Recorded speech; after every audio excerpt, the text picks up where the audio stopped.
You know we gotta talk XRP and XLM along with institutional buying of BTC and alts.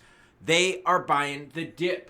Along with Richard Tang dropping a massive announcement on the market. And let's get ready for this weekend because it's the 1-year anniversary of Torres and people are buying. And you see what I got in my hand? A little bit of GoPro action. Oh, that's right. I'm going to be filming my race tomorrow, sharing it on the second channel. It's linked at the end. It's free. Subscribe to that one. Help a brother out. I bring you the news. Bring me some subs. Dude, pandering to the crowd. VR Fanatic was first, but Trick thought he was first. No, actually it was VR Fanatic. Whoever's on the bottom is first, and it scrolls to the top. Y'all were only seconds apart. What else do we got? Benzomatic says, can't wait till the charts are full of green dildos. I guess language content warning at this point would be appropriate. Love the action. Drop me something spicy. Drop me something hot. Maybe I'll share it in the beginning of my next video. Great news for you. Institutional buyers are buying all of these dips. Some great stats I'm going to share along with some XRP XLM news. Let's get to the heat map. Bitcoin sitting at 58,190, 3132. BNB sitting at 530 ton, being kind of quiet about it, but it's still not far away from all-time highs, only about 10% away from all-time highs. Sol 138, ETF expected next for Sol after the ETH ETF. XRP seeing a little bit of green on the screen, 46 cents, with XLM right now sitting at 9 cents, rounding it out. Fear and Greed Index, we're sitting in the fear mark right now, but I want to share a different chart with you, and that is the Bitcoin dominance chart. And let's go into the 1 year and take a look and see over this last year. Think about what we've had for BTC. We've had ETFs, we've had all the adoption junk. Look at this. Okay, so BTC dominance right here, okay? 1 year ago, BTC 48%. Now, BTC 53%. So gaining 5% of the market share in this last year. Other notables, Sol, BNB, and ETH. ETH is a very interesting one with this ETF because even ETH sitting at 19%, now 17% with an ETF coming. ETH slipping on the ETF news. Crypto Quant reports institutional investors are buying 100,000 BTC in a week. And as always, any article you see in this video, along with all my other ones, will be linked where everyone in the description below. By the way, happy Friday, bitches. This is kind of cool, isn't it? You made it to the weekend. Better have some fun tonight. So what is happening? We've got lots of institutions jumping in, buying BTC and alts, and it has to do with strategic buying of the stuff, right? Literally buying the dips.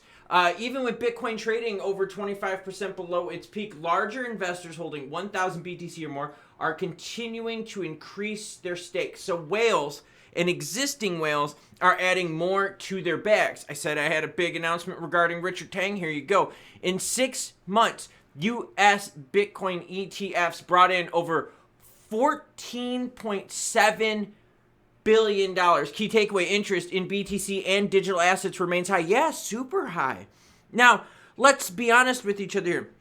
This BTC ETF did bring a ton of traditional finance money. It brought a lot of interest into crypto too, and honestly, it helped paving the way that BTC is never going to get touched. So for everyone out there, it's like, yo, BTC is going to go to zero. More and more as this stuff happens, it's solidifying the floor. Is there going to be volatility? Yeah, of course there is. We see volatility all the time. We're in the crypto space. But you're starting to see some big blocks. So Richard Tang dropping some news. Stellar, what are they doing? Got a new commercial out. Pretty interesting. I will have that linked down below as well. Giving away 50,000 in prizes this year with a new challenge. Okay, come on, blockchain fans, help out with that. Price action? Well, I mean, let's be real here. There were some slim moments to buy a super dip. To be honest here, you're going to look at from, give me 1 second, 7:15, 9:15, 7:15, 9:15. So you're talking about 14 hours. You had 14 hours to buy a massive XLM dip to flip it into about 20% right now. So keep that in mind for those of you out there that play pumps and dumps. Not everyone is playing mega hits, mega green dildo candles. Some people are just playing that 20, 15% and just hitting it over and over and over. And that's what we're finding out with these institutional buyers. They are buying on these dips. And think about it. Let's just pretend. Can we go to the make-believe world here real quick? Let's pretend you buy $10 million, right, in a digital asset. Doesn't matter. Pick whatever the hell one you want to buy. You can buy butt poop microwave ass hat, right? You can buy that one. That's a very popular one. Doggies, get out of here. I'm doing a show. So you do that. You buy 10 million of it.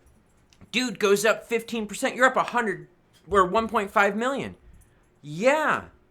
So wouldn't you take that? That's what I'm saying. So some of these players out here are playing with some really, really big wallets, some really big funds.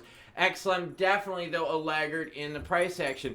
XRP volume skyrockets, 143%. Now, let's be real here. A lot of this XRP volume is people making plays because it's the 1-year anniversary of Torres tomorrow. Or today, depending on when you watch the video. I would suggest you hit the notification bell so you catch the news right away, because the whole point of my program is news timely. I try to bring it as fast and as accurate as possible so you can get ahead of everyone else. So XRP skyrockets in volume because players are making the moves when it comes to Torres. Right before I went on to do this, I was looking at some whale tracker stuff. And there's a lot of previous holding XRP whales. Okay, so whales that already have a lot of XRP adding even more here over this last week. And now what's interesting about that is we know the volume during the 4th of July holiday was really crap. Then all of a sudden things really started looking interesting for whales accumulating. So now you've got Richard Tang out there, right? Very important. Talking about BTC ETFs bringing in money. You see institutions buying BTC in alts as the market took a little bit of a dip right here. And now we're seeing XRP whales making plays on the anticipation of Torres making a ruling around the 1-year anniversary of declaring XRP in the secondary markets not a security. So bigs are buying and are getting even bigger. We're learning that those with existing crypto holdings have been adding to the dip for quite some time now. In this last week especially, we've seen that happen with XRP. Over the last several months, we've been seeing that happen with BTC. XRP play, totally understand it. 1-year anniversary of Torres, you're sitting here going, yo, my girl, you might want to speed this thing up a little bit. You've had a year to decide stuff. So, yeah, we're going to see what's going to happen with that soon. But the whales are buying in anticipation that it's going to be super soon. In regards to XLM and Stellar, hey, look, they are trying. Is it working? Well, the price has definitely been a laggard. You go on their socials, it's a lot of bots, it's a lot of spam. People are calling for that as being a dead project. I want to hear what you think. Has the money moved on? Because when we start looking at excitement, when we start looking at social stats, when we start looking at things that matter, price action, right? You build all you want. But are you here because building is good for you, or are you here because building usually means paper company? See, and if there's no paper company, then they're just building with your money, and isn't that like a donation? I mean, come on now. So we got lots of things going on in the market, and a viewer announcement for you. I am racing tomorrow, Saturday, hence the GoPro right here. I'm not sure if I'm going to be able to make a video tomorrow. The race is an extreme heat challenge.